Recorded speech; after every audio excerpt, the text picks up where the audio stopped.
Hey everybody, I'm the Linux Gamer, and I think I just finished playing the Stanley Parable. I say think because this game has so much to see you can't experience it all in one playthrough.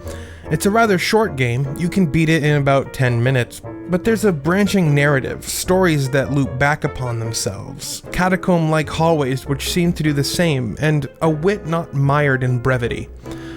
Wait, I feel like I might have lost you, so let's back up and begin again.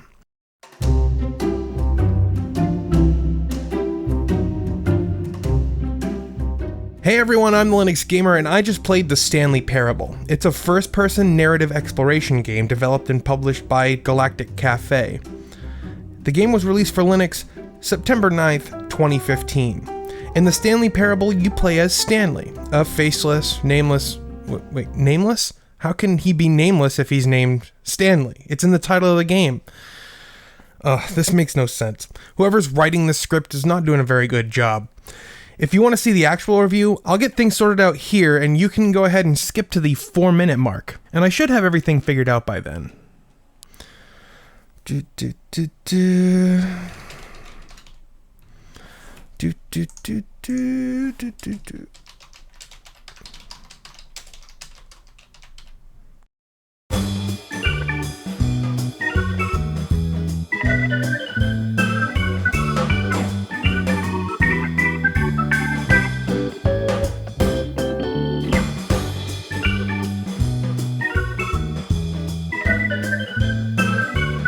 Now, where were we?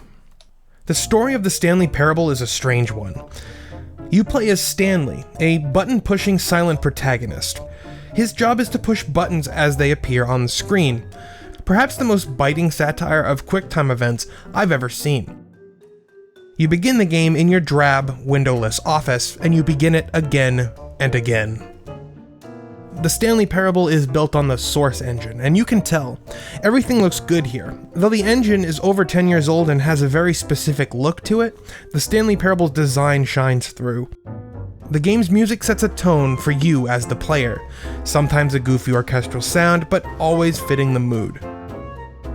And then there's the narrator. Portrayed by English voice actor Kevin Brighting, he was absolutely the right choice for the job. The narrator is perhaps my favorite part of the game.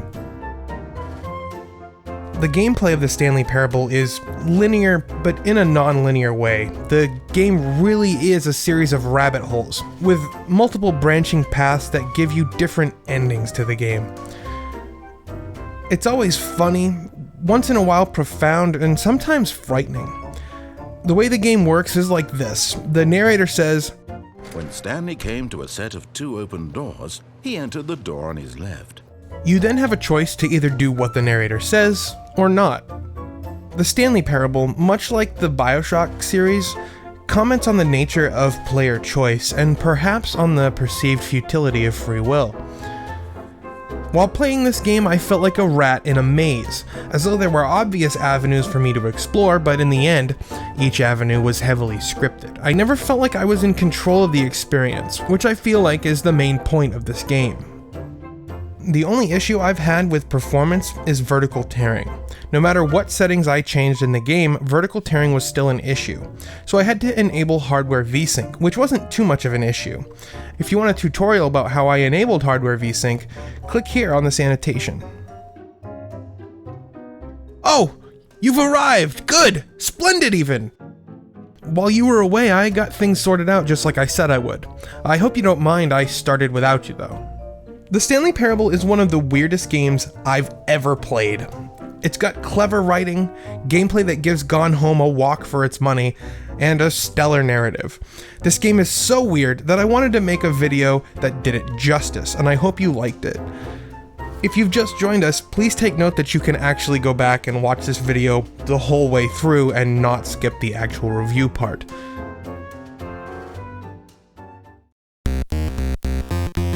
Have you played the Stanley Parable? What do you think of it? Be sure to tell me in the comments or on Twitter at the Linux Gamer. You can also check out some of my other videos, including my previous Braid review and my brand new series 2 Guys Play.